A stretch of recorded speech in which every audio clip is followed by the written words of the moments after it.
Felicidade. Ciência e prática para uma vida feliz. De Ana Beatriz Barbosa Silva. Narração: Larissa de Lara. Editora Principium. Introdução. A primeira vez que ouvi minha madrinha ler um poema de Álvaro de Campos, uma espécie de alegria e de tristeza simultâneas invadiram a minha alma. Sim, alegria e tristeza em uma conjunção contrastante que me despertou uma inquietante reflexão. Algo que experimentamos depois de uma queimadura, quando mergulhamos a mão em água gelada. E não há nada como um choque de opostos para aguçarmos a percepção, filtrarmos as emoções e depurarmos os pensamentos para a construção de um raciocínio harmonioso sobre qualquer assunto, não é? Hoje, um pouco mais ciente de minha essência e propósitos nesta vida, percebo que as palavras do poema Aniversário me despertaram uma das primeiras reflexões sobre a felicidade. Era meu aniversário de 9 anos. Ainda hoje, quando revivo aquele momento, tenho a sensação de que tudo o que é feito com intenção pura e genuína se eterniza no tempo. E o poema de Álvaro de Campos é um exemplo disso. Leia aqui comigo o trecho do poema que mais me impactou. No tempo em que festejavam o dia dos meus anos, eu era feliz e ninguém estava morto. Na casa antiga, até eu fazer anos, era uma tradição de há séculos, e a alegria de todos, e a minha, estava certa com uma religião qualquer. No tempo em que festejavam o dia dos meus anos, eu tinha a grande saúde de não perceber coisa nenhuma, de ser inteligente para entre a família e de não ter as esperanças que os outros tinham por mim. Quando vinha a ter esperanças, já não sabia ter esperanças. Quando vinha a olhar para a vida, perdera o sentido da vida. Reconheço que quando ouvi esse poema no dia 31 de março de 1976, eu me considerava a pessoa mais feliz do mundo.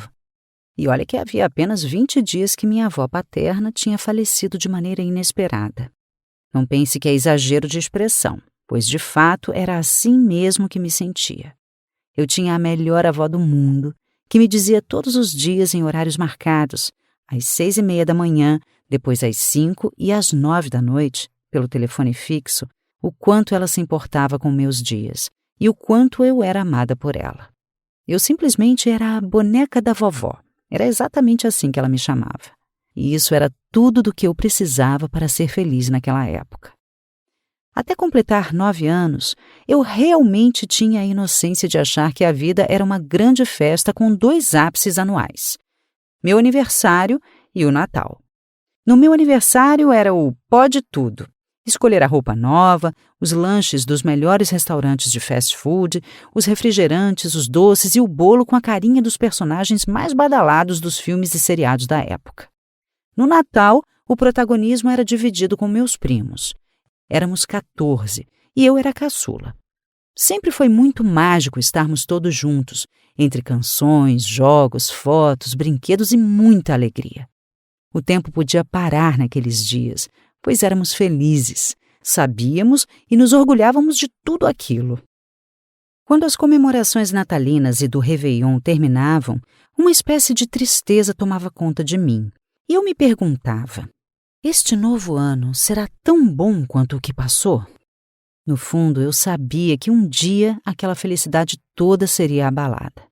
Só não sabia que seria no ano de 1976, e por causa da perda da pessoa que eu mais amava na vida.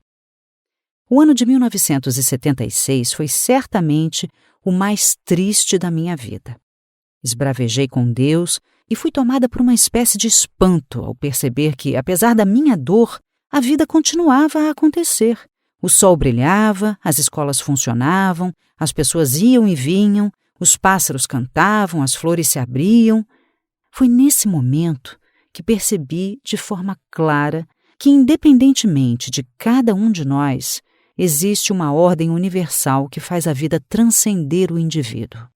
Essa ordem não tem qualquer caráter pessoal, repressor ou vingativo. Ela simplesmente se impõe e acontece para todos. Pude constatar que todos nós passávamos por momentos difíceis e inesperados, e me recordei de um fato ocorrido na escola, quando ainda tinha 7 anos. A mãe de uma coleguinha da turma ficou doente e em 6 meses veio a falecer. Eu me lembro como se fosse hoje. A diretora da escola interrompeu a aula de português e, com um olhar estranho em direção à professora, solicitou que a aluna Maria Luísa fosse liberada para ir para casa, pois sua avó tinha chegado de São Paulo e queria vê-la. Maria Luísa me olhou e, com um sorriso, me disse: Bia, como você, eu também adoro a minha avó e vou brincar muito com ela hoje. Até amanhã. Maria Luísa nunca mais voltou às aulas, e naquele ano, entre uma informação e outra, acabei percebendo que sua mãe tinha falecido e que ela havia ido morar com a avó em São Paulo. Quando perdi a minha avó, essa história da Malu me veio à cabeça e, de alguma forma, aliviou grande parte da minha revolta. Senti-me até um pouco constrangida por não ter conseguido entender o tamanho do sofrimento dela ao perder a mãe naquele momento.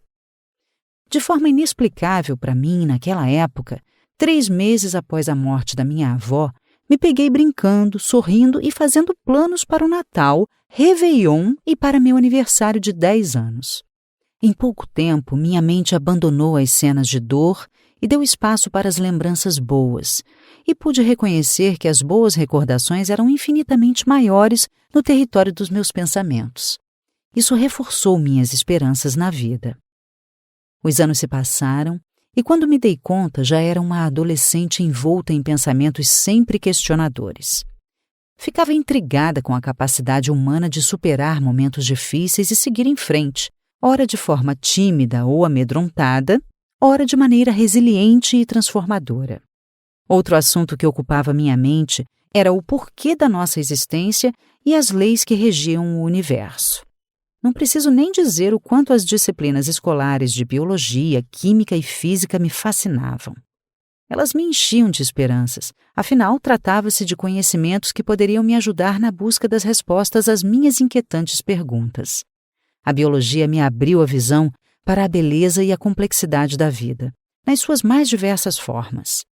A química me deu a percepção de que tudo que existe no universo é feito da mesma matéria-prima. Eu, você, um cachorro, um inseto ou uma bactéria, somos todos feitos basicamente de carbono e hidrogênio.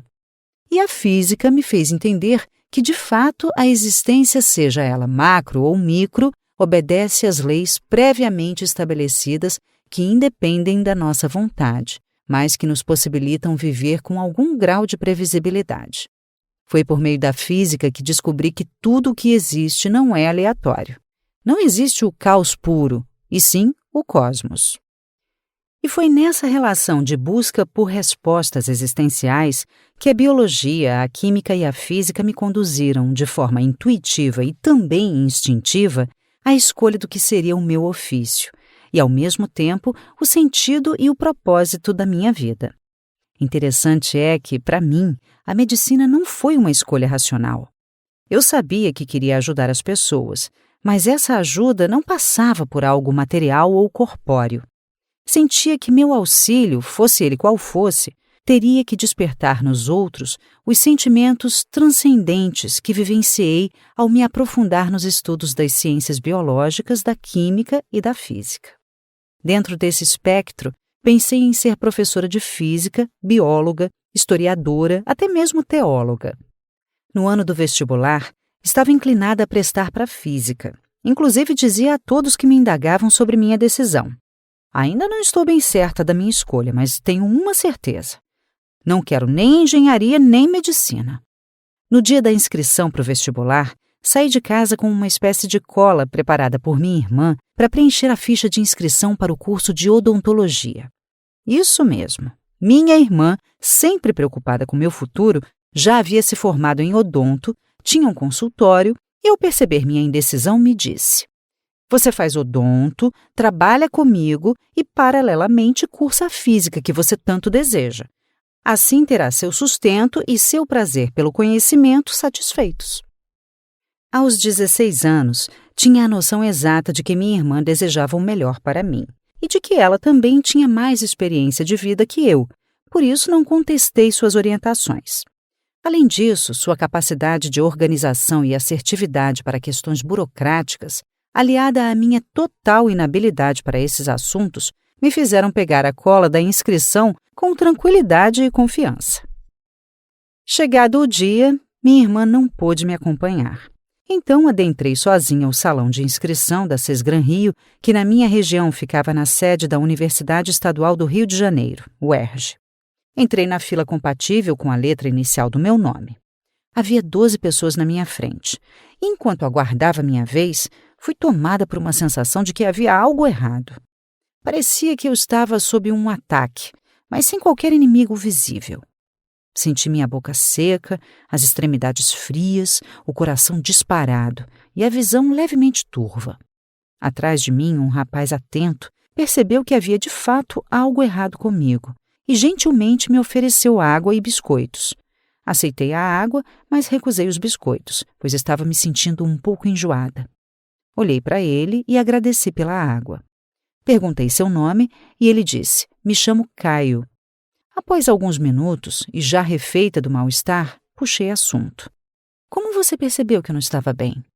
Ele então prontamente respondeu: "Você estava pálida e o seu corpo estava oscilando, como se estivesse tonta."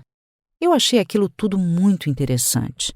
Admirei a atenção e a gentileza dele e, quando me apresentei, ele logo perguntou: "Você também vai fazer medicina?"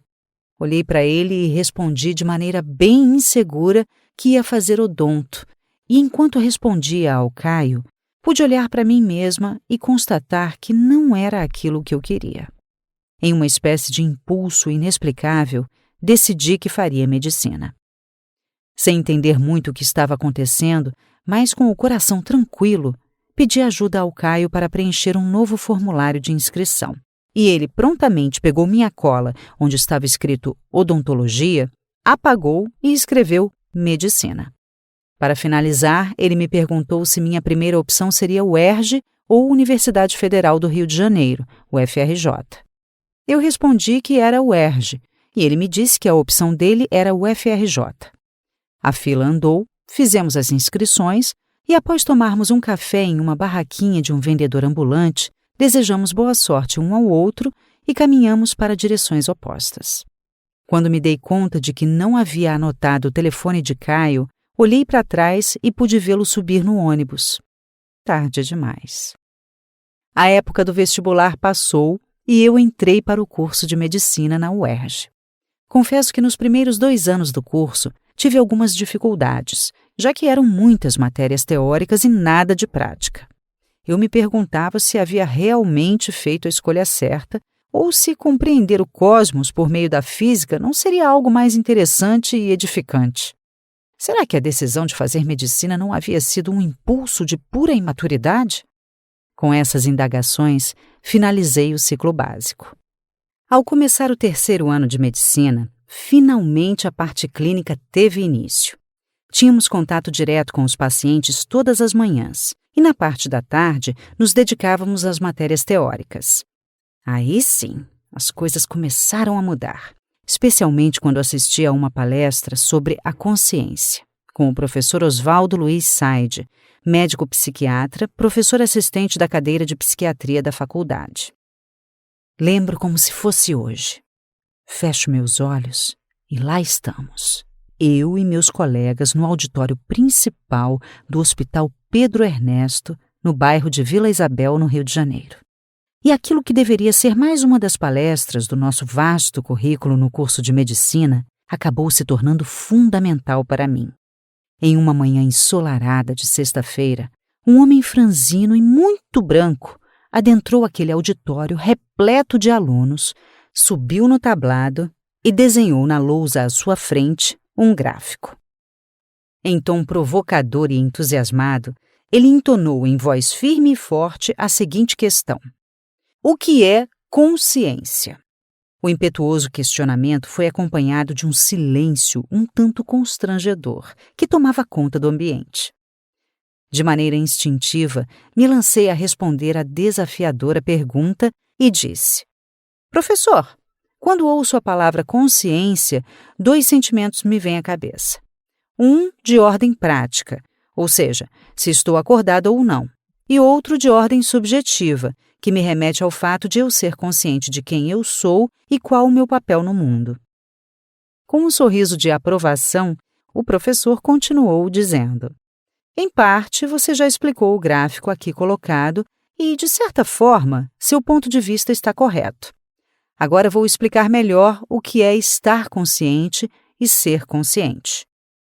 Estar consciente é um estado momentâneo no qual fazemos uso da razão para processar os fatos que vivenciamos. Ser consciente refere-se à nossa maneira de existir no mundo. É como conduzimos nossa vida e, em especial, as ligações emocionais que estabelecemos com as pessoas e as coisas em nosso dia a dia. Em última instância, ser consciente é ser capaz de amar, foi como concluiu o professor. Ao soar do sinal, a maioria dos alunos se levantou, deixando o anfiteatro vazio. Por alguns minutos eu fiquei ali, pensativa, como se algo tivesse me atingido de forma estranha e paralisante. De longe observei o professor Osvaldo saindo, quando ele fez um gesto discreto de despedida, ao qual, sem querer, não consegui responder. Na minha mente, as palavras ainda ecoavam estridentes: consciência e amor. Eu não sabia explicar o porquê, mas naquele momento fui tomada por duas inquestionáveis certezas. A de que eu estava consciente de tudo o que tinha ouvido e também experimentava uma emoção transcendente por estar lúcida, e a de querer uma vida nova baseada em ser alguém melhor para mim mesma e para todos os outros ao meu redor.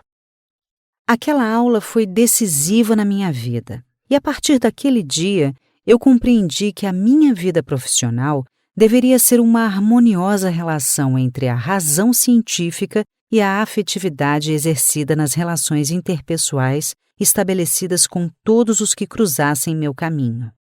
Eu queria ser uma médica do corpo físico e também da alma.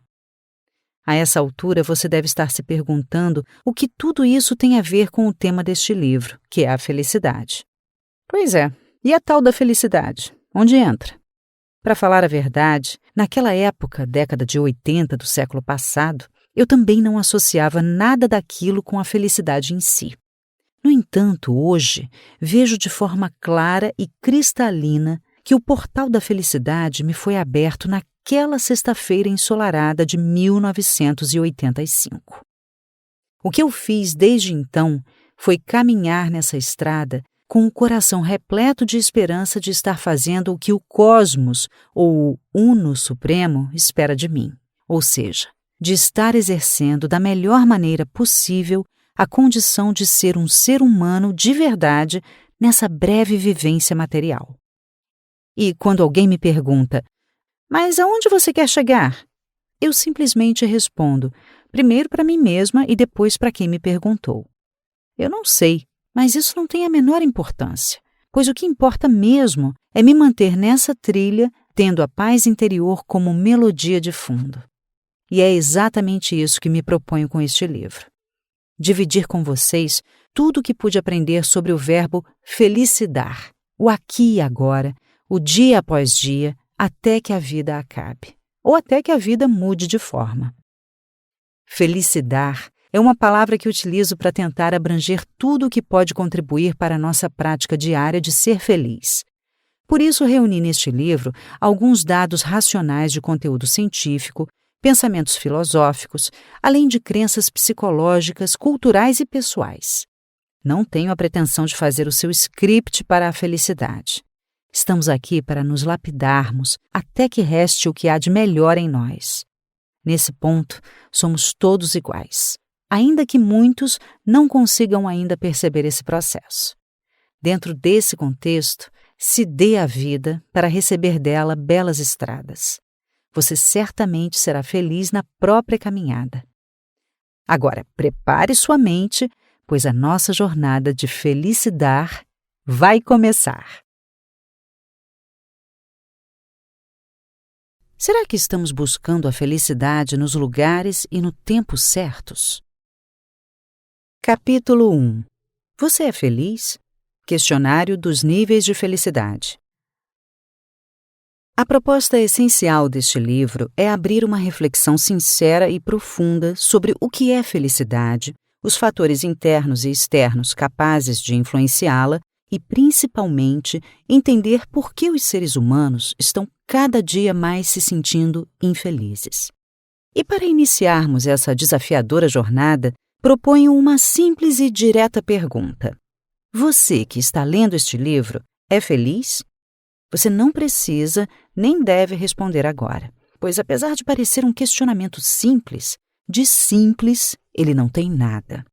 A busca da felicidade ocupa a mente da humanidade há milênios, e muitos pensadores dedicaram suas vidas para este fim. Muitos se perderam nesse caminho, outros se desiludiram com o que encontraram, mas, para nossa sorte, muitos também conseguiram praticar seus próprios ensinamentos e nos deixaram um legado de dignidade baseado em princípios, virtudes e sabedoria que nos encantam até hoje. Um dos exemplos mais concretos dessa dignidade humana foi o filósofo Sócrates, que por suas ideias foi condenado à morte. Teve a chance de ser absolvido e, para isso, bastava negar suas ideias, o que não fez. No dia da morte de Sócrates, ele reuniu os alunos e, como se fosse qualquer outro dia, dividiu com eles seus conhecimentos e lhes ofereceu uma de suas mais brilhantes aulas. Ao morrer, com plena serenidade, deixou um ensinamento final de que só vale a pena viver se estivermos prontos para morrer pelo que acreditamos. Todo mundo está sempre esperando por alguma coisa, e em cima disso fazemos projetos para um futuro próximo ou mesmo longínquo. Dentre esses tantos projetos, a felicidade é o mais comum entre eles. Estamos sempre projetando e esperando pela felicidade futura. Mas será que estamos buscando a felicidade nos lugares e no tempo certos? E será que sabemos o que estamos buscando, afinal de contas? O processo de espera pela felicidade na vida humana segue um tipo de ciclo de acontecimentos. Quando crianças, esperamos pelo aniversário, pelas festas de Natal e Ano Novo, e pelas férias escolares. Já adolescentes, esperamos pelas primeiras experiências, como o primeiro beijo, a primeira relação sexual. Depois, esperamos pelo vestibular, pelo primeiro dia de aula na faculdade, pelo primeiro estágio, pelo primeiro emprego e pelo primeiro salário. E aí nos tornamos adultos e esperamos o dia que encontraremos a pessoa certa, o dia do casamento, o emprego dos sonhos, o nascimento do primeiro filho, a compra da casa tão sonhada, as viagens e por aí vai, até a tão sonhada aposentadoria, quando iremos enfim descansar e fazer tudo o que não tivemos tempo de fazer antes. Nesse ciclo de busca pela felicidade, culturalmente validado, nós simplesmente vivemos esperando pelos dias em que seremos felizes. Esse ciclo contínuo nos projeta sempre para o futuro, para um tempo que não existe e nos desconecta do presente, o único e verdadeiro tempo. Viver de expectativas pode nos trazer muito sofrimento, angústia e ansiedade, a maioria delas virtuais e irreais. Mas então, por que vivemos pensando no futuro? Por que será que não conseguimos ser felizes no presente? Você já parou para se perguntar sobre isso? Pois então, agora é o momento de refletir sobre sua vida e de responder essa e muitas outras perguntas que certamente você mesmo já se fez antes. Para facilitar a sua busca por respostas e orientar a realização de um projeto genuíno de felicidade, resolvi elaborar um questionário baseado em vivências empíricas ao longo de mais de 30 anos de vida profissional diária. Eu me vali também de estudos, pesquisas, livros diversos e do convívio com incontáveis pessoas que cruzaram meu caminho e me ofereceram preciosos ensinamentos.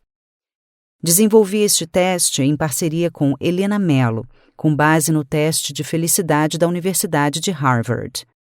Sente-se em um lugar tranquilo e, de forma espontânea e sincera, responda com sim ou não às 50 perguntas a seguir. De antemão lhe digo que a atividade não vale nota. O objetivo final é criar uma ferramenta de autoavaliação que servirá de guia para a sua jornada rumo a uma possibilidade de felicidade verdadeira.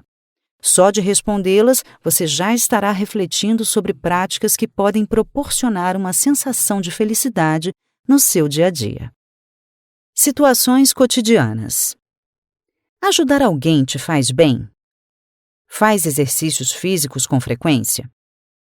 Consegue viver mais no presente do que no passado?